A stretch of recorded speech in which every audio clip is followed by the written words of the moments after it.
Hey guys, welcome to the Attachment Point News Roundtable with my special guest today, Matthew Queen, who we were just talking about our good buddy Nick Lamparelli, how he had this conversation 7 months ago about building captives. And, I listened to those episodes and just how timely it is right now with such a hard market, and businesses really kind of having to shore up for this next chapter of kind of getting through this season and growth.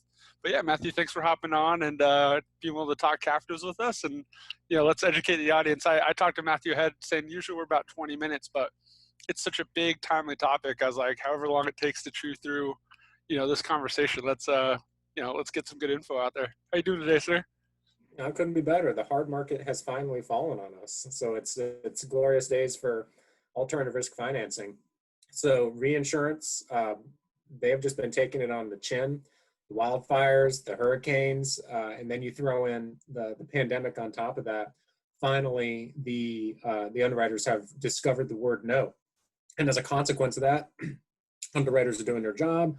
Brokers are not able to just, throw it in from half court anymore. And the normalcy, in my mind, normalcy is returning to the insurance markets. I have been spending at least 3.5, maybe 4 years of my life wondering what the heck is going on. I mean, in my bread and butter, skilled nursing, by the way. So I would just see frequency and severity risks with these large multi-state operators, many of whom were very good, but they would just get hit with these policy limits, and their rates would remain stagnant. So I'm sitting there on the sidelines trying to pitch captives, and all the brokers told me, we don't really need you. And I agreed with them. I mean, if you ever have a commercial product that's cheaper than a captive, then you should obviously go with that. But I just remember sitting there thinking, like, how long can this go on? Like, what on earth is going on? And eventually, I don't know what specifically changed, but I think it's the accumulated filth of 3 really nasty events at the same time, 2 different types of cats, the wildfires and windstorms, combined with a meltdown over in Europe. And now capacity is thin. So the FCA, the Financial Conduct Authority over in the UK, just slapped a whole bunch of carriers you've heard of with a lot of business interruption claims. So there's a multi-billion-dollar problem going on across the Atlantic, which affects reinsurers over there, many of whom are the exact same reinsurers we depend upon over here. So Lloyd's capacity is shoring up. Reinsurers in general are having a tough time. It's my personal opinion that this is going to be a couple-year-long problem. I don't see the reinsurers returning back to where they were in 2018 or 2019 for a long time. Now, the old adage is that soft markets are measured in years, hard markets are measured in months. So this is not forever. There will be brokers will become in charge again, but for the moment, it's the underwriter's game. So what is a captive? What a captive is a solution for all of you brokers who need a solution. So skilled nursing, again, my bread and butter, we'll just talk about that as the example. People with good losses are watching their rates go up by 15, 20%. People with any losses are watching their rates go up by 50, 75%. You get into D&O coverage, even for the best facilities. I mean, you're talking about multiple hundreds of percents of increases. And then you have the good old-fashioned markets disappearing. A lot of people pulling out of Florida, a lot of people pulling out of Illinois, Kentucky. California is increasingly hard to find markets at any reasonable cost. So as a consequence, you need to figure out how to throw that curveball.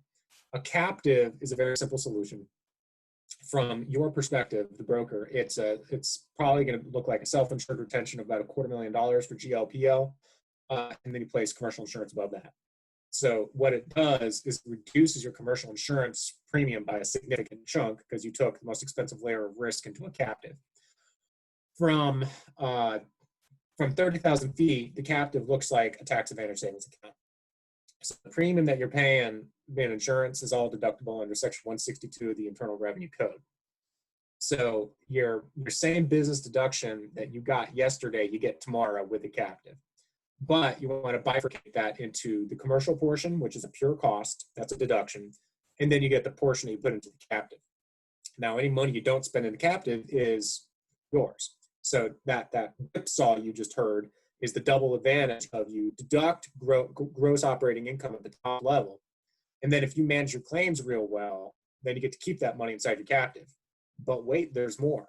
If you're writing less than $2.2 million inside the captive, you never declare underwriting profit. Let me say that again.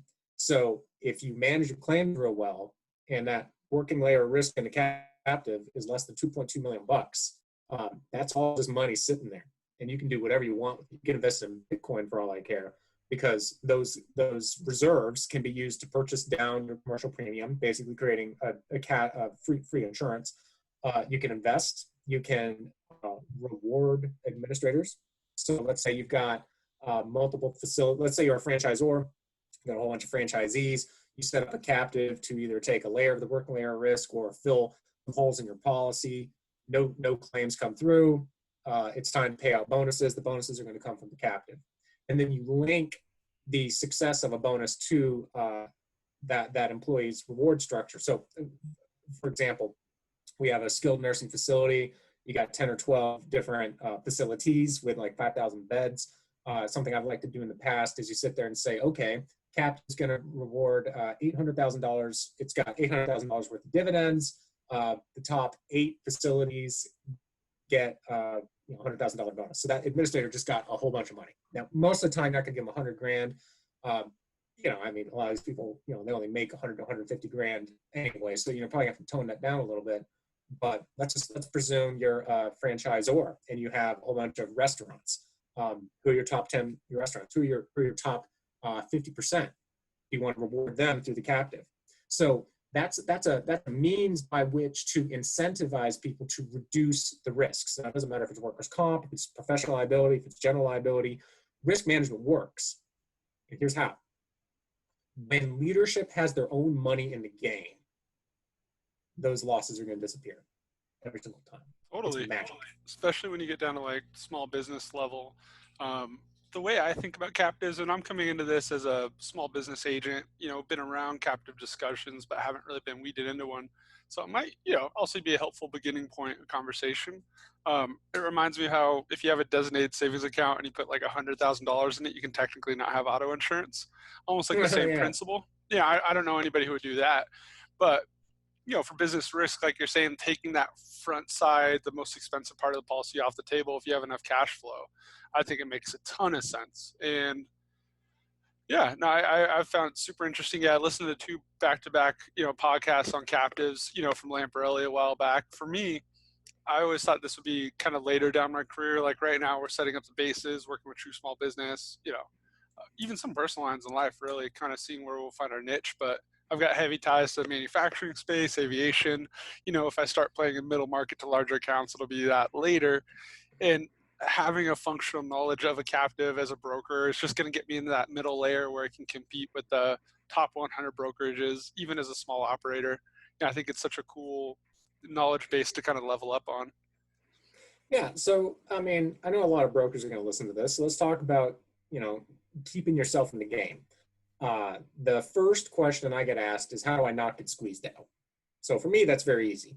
I'm a defense attorney by trade, so I'm going to run your claims. And I'm very open with that with the owner from the beginning. You're going to have claims. I'm going to manage them better than the TPA. I'm going to appoint the TPA I want, but if you don't have someone managing that TPA, they're going to manage your claims like an admitted carrier. And for the general audience too, third-party administrators, right? They're the ones who help you orchestrate the captive. Just because you have the captive doesn't mean you get to run all the rules yourself, right? You need to bring in an entity that helps you run under certain guidelines, just to kind of get low-level blocking and tackling in case we get any kind of, Yeah, exactly. So that's the way I stay in the game. Is I manage the TPA, and the number you want to hit is a 70% loss ratio or better.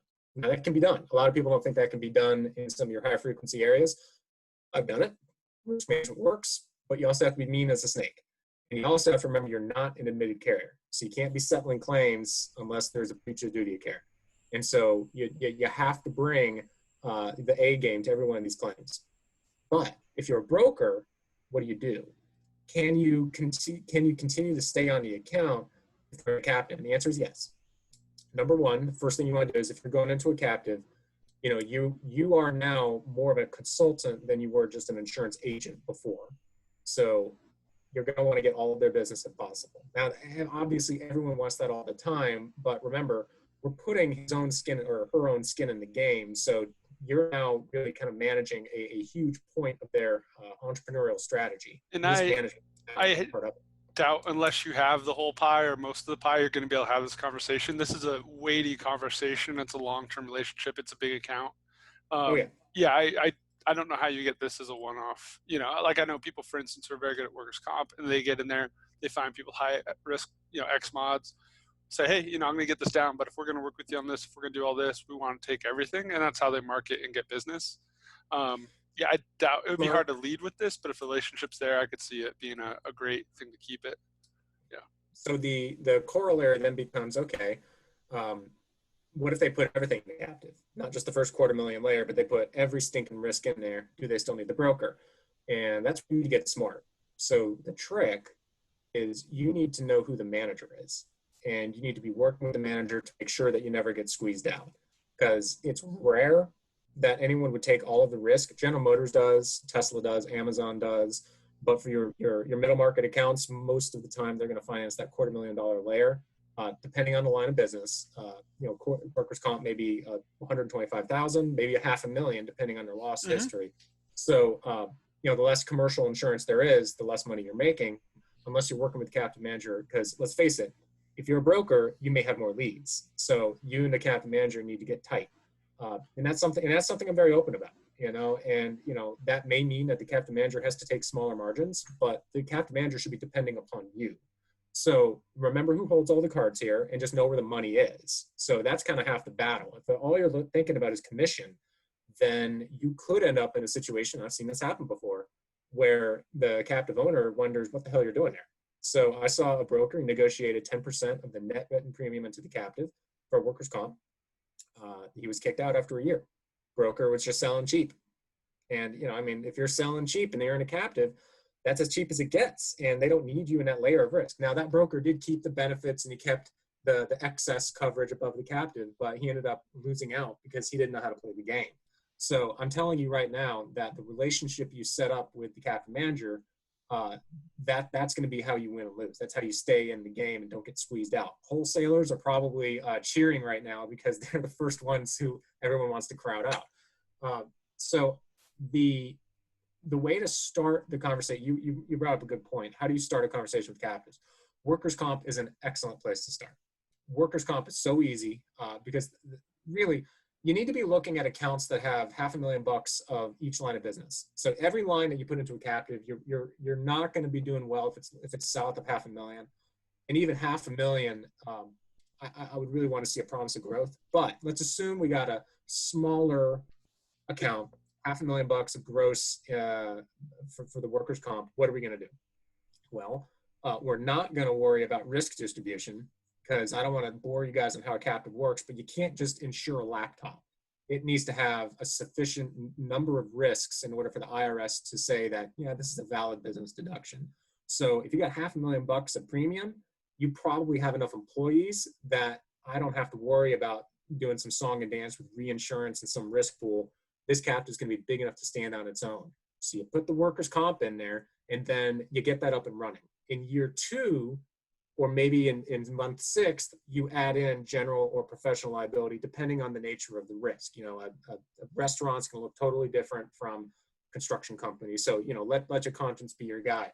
I like that kind of tiering roadmap too, kind of you eat the pie over time, you know, and as the agent, you're in that consultative role, you know, and you can kind of, like you're saying, figure out ways to advise within the structure that they're growing. And I always think of like blue ocean strategy, not kind of limited mindset, but then again, I'm in build mode, I'm not in protect mode. So maybe I lose a little here, but it opens more doors here and I gain more kind of, I don't want to say like tricks is the wrong word, but I figure out new savvier ways to build a client roster. We'll pick, you know, maybe this wedge isn't as profitable, but we're going to pick up more pies knowing how to build this wedge, you know? Yeah, I think that's a very smart way of going about it.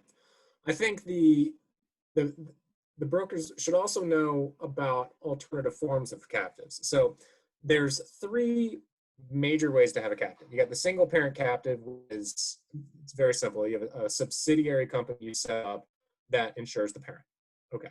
Then you've got the protected cell model where somebody out there like you and I, if we had $100,000, we could go get a license in any domicile, And we basically create our own captive. And then each client that comes up has their own cell that they open up. There's some streamlined advantages to that. Very long story short, both of those things are essentially the same thing. It's a parent creates a subsidiary. It's either its own standalone company or it's renting the license of another. That's single parent and protected sale respectively. The third form of a captive is actually the rarest, but it is really profitable. It's called a risk retention group. So the way these things work is it can ride across state lines.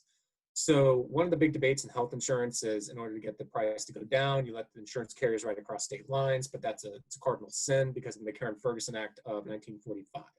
So there is an enormous exception to McCarran-Ferguson. There was a liability crisis. Insurance was incredibly hard in the late 70s. It was impossible to find product liability insurance. And as a consequence, Congress stepped in and said, all right, we'll allow people to come together. And if you're in the same industry, you can essentially create a group insurance company, a mutual, but it could only write product liability. And it was incredibly successful. So Congress did something very well. And then in 1983 or 82, somewhere in there, they expanded it from product liability to all forms of liability. So now we have the LARA, in effect, the LRRA, the Liability and Risk Retention Act.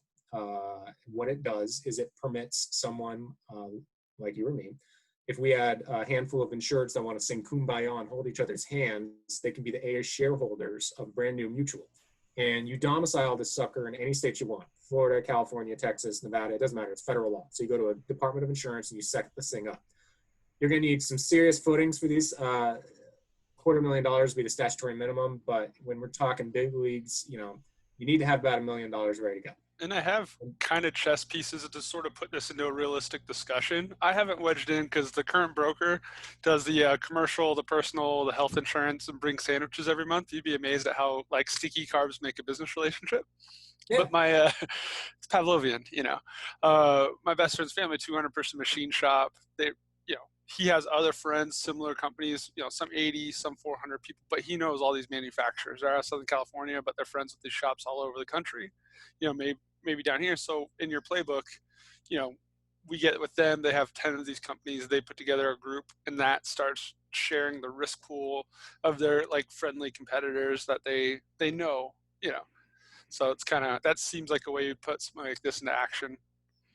Yeah, and then congratulations, you're now an MGA. So what's going to happen is you then appoint a broker who's going to essentially create a fleet of brokers beneath him, and you'll be, for all intents and purposes, an MGA. That's how you win in that one. And then you'll be a mint at that point because you are now offering the cheapest insurance in the marketplace. So the cool part about a risk retention group is that because it's created pursuant to federal law, the process is very simple. You get your license in domicile A, DC, Florida, Texas, what have you. I like DC, Delaware's good too, doesn't matter. The point is you find a regulator you can work with. I advise against California. They hate risk retention groups, and New York's too much of a pain to worry about. Florida also kind of sucks. But other than those three, you'll be well served in the other 47 states. Those are the tough license states too. I'm licensed in every state. Yeah, those ones are always fun. Those ones you just named. Yeah. I honestly, I don't even want to talk about New York. This is a family-friendly podcast. But the point remains that let's assume for the sake of argument that your machine shop has a liability problem. We put together an RRG over in DC, and then we kick down the door unceremoniously in every state we want to write in. And then you do one filing in DC, and the state departments of insurance have to go along. They cannot kick you out, with the most rare of certain sets of exceptions. If you're an automobile, there's some ticky-tack stuff around that. But in 99% of the cases, even if they hate you, the state of California cannot kick you out if you're in a risk retention group. They've tried, and they lose time and time again.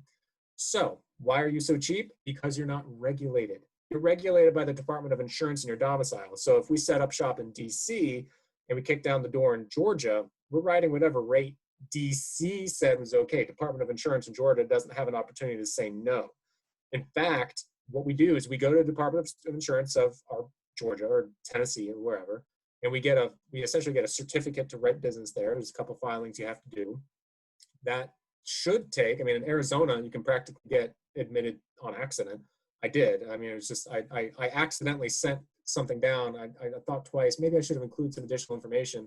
Overnight, I was authorized to write liability in Arizona, and in California, it took 6 weeks. But Yep. at the end of the day, California still said yes. And because our administrative costs are half, maybe a third of an admitted carrier, we just came in there and wrote the cheapest insurance anyone's seen. It's cool. Now, you do have some people out there that want to see A-rated papers. So the way you get around that is I advise you to go get a Demotech rating. Demotech in lieu of AM Best, because AM Best has a seasoning. You're going to have to be in business for a while, and AM Best is super duper expensive. So Demotech is better for a startup.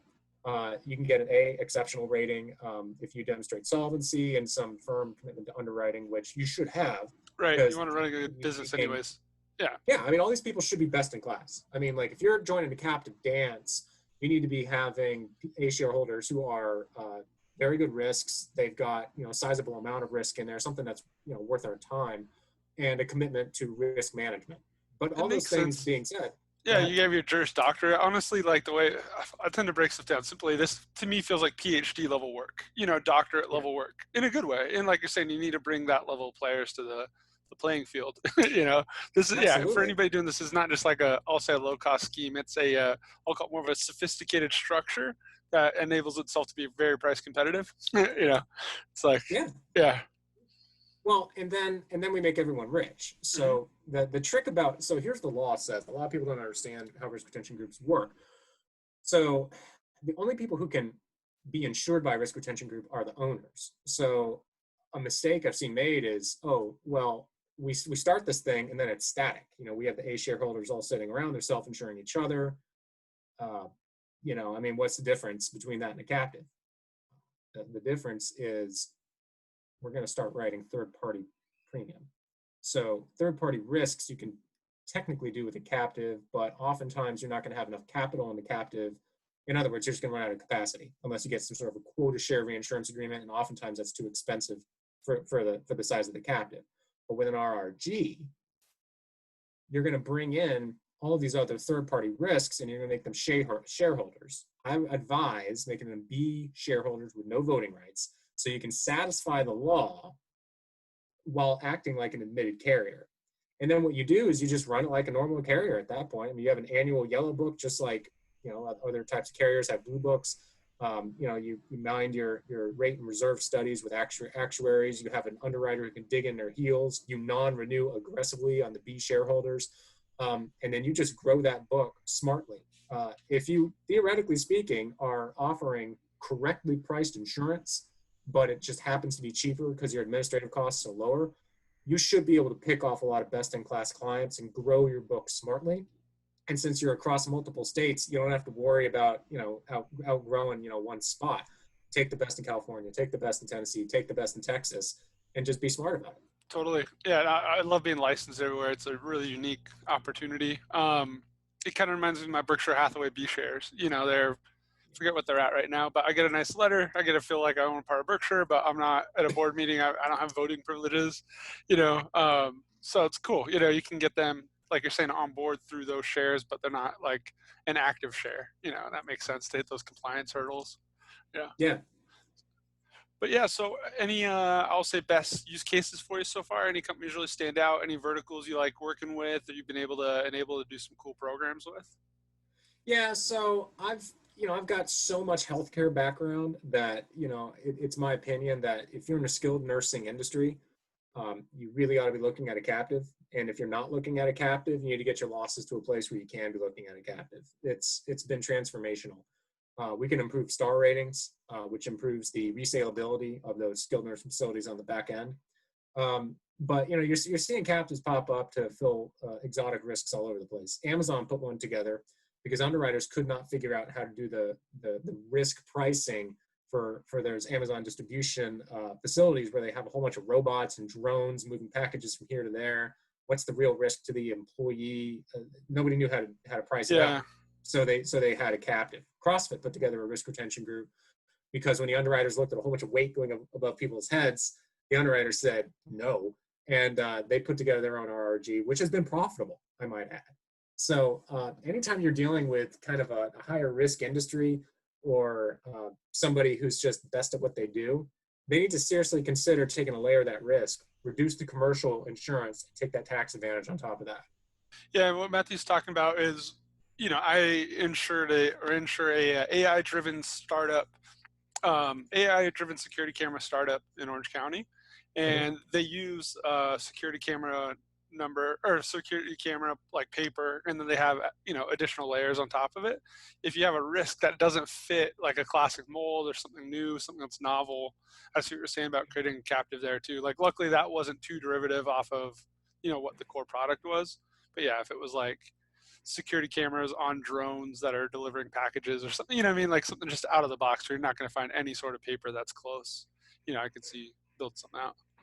I think there's more to it too. There's applications of captives in small business that have never been done before. I've got a thesis that it can be done. So here's how I would do it. So if you were to look at business interruption for COVID-19, clearly that's a risk. So what I think you could do is if you were to have a facility like a protected cell core company, so we go out and finance essentially just an empty insurance company. Let's go get a license and let's put a whole bunch of money into it. So You mean then a now we SPAC? would have the Just footings. kidding. We've had the go ahead. The SPACs these days, the empty insurance, empty court. Funny. It's almost like that because each one of the cells is essentially going to be an individual. It would be like an IPO for an average schmuck. And so what you would do is you would have a couple $1,000,000 in the mothership, and then as people come to you and they ask for business interruption insurance, we would have prefabricated actuarials for each line for a handful of industries. So let's just off the top of my head, let's just say I don't know, restaurants, bricklayers, and just three other types that we have prefab actuarials for. And then you sit there and say, okay, how much business interruption coverage do you want? We know it's not covered by standard policies. So you now have, as it stands right to now, you have an exposure on your balance sheet in the event of COVID-19, COVID-20, whatever. So you basically say, I want 6 months of coverage. I want 12 months of coverage. Here's my gross revenues per month. So then we have a formula that pops out how much premium you should pay into your own captive. So we help you create your own tax deduction, your own prefabricated cell, and you pay a claim. Basically, if you ever get shut down, it's your own company. There's no worries about coverage. And so we just have like a service. It's like a captive. So it's almost like an HSA, like a healthcare savings account, instead of Yep. paying your, I'll be transparent. I shouldn't name the company, but I pay $300 a month, 35 healthy kind of silver level plan. An HSA, and I'm going to just break this down for myself, see if I'm on the right track, and it'll be kind of entry level conversation for people. It may cost $180 a month, so there's like a delta of $120, but I'm supposed to save X in a savings account to deploy for my needs, or maybe even be lower than that. I know like the out-of-pocket monthly is very low, but in theory, you're supposed to save X amount over the course of a year, and you're kind of building your own money up. So these guys come to you, they're like, we want this amount of business interruption coverage. You're like, well, actuarially, you could need X, so let's set up a savings plan, tax advantage savings plan for X in case you ever need it. Like you're saying, if you ever wind it down, it's your own money anyways, and you're not covered for it regardless. So you're building your own safety net in a tax advantage way, it sounds like. Yeah, it's possible. That was not possible 2 years ago. I think what changed is COVID.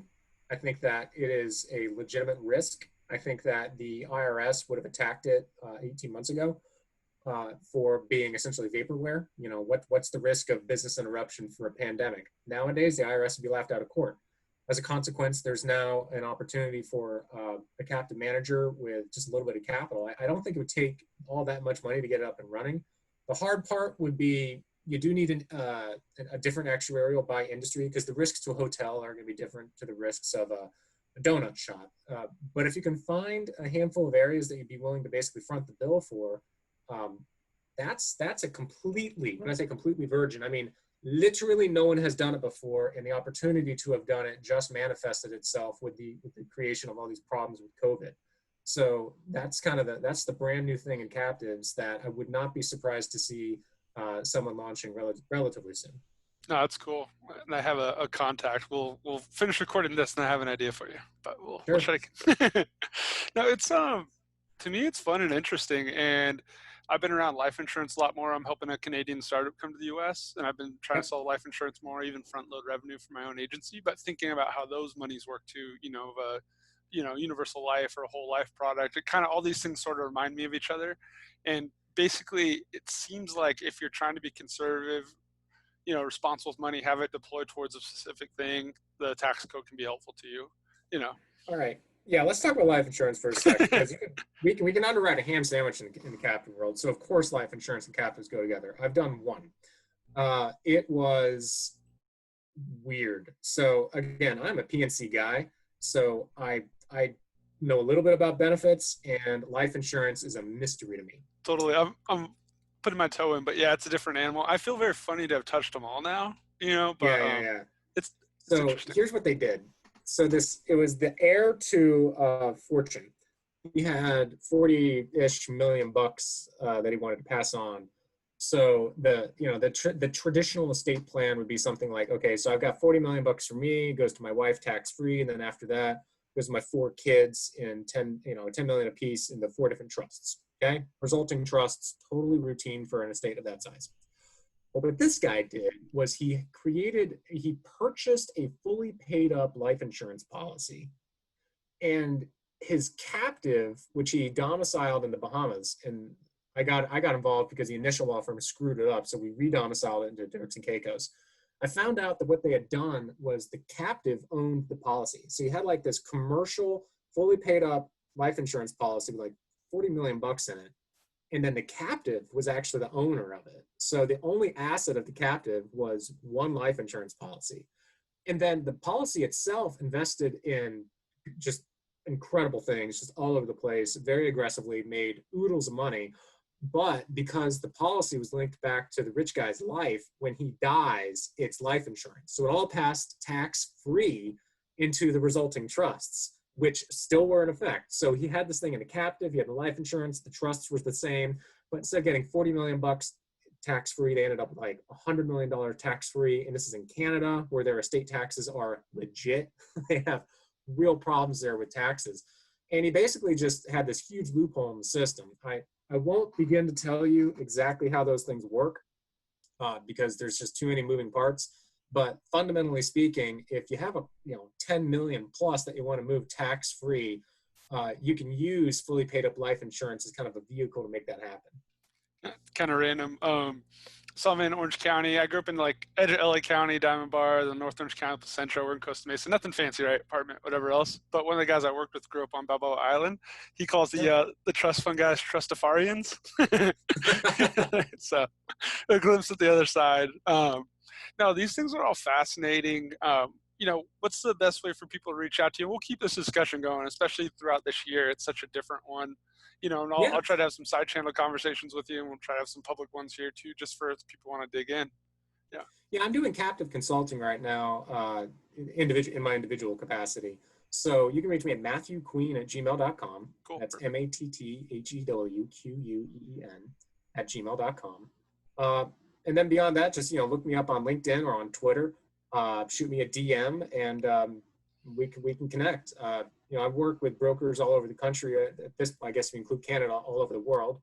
And I basically just act as kind of like the quarterback. I'll help you with every step along the way. We put together all the puzzle pieces, help you, assess whether or not it's worthy of a feasibility study.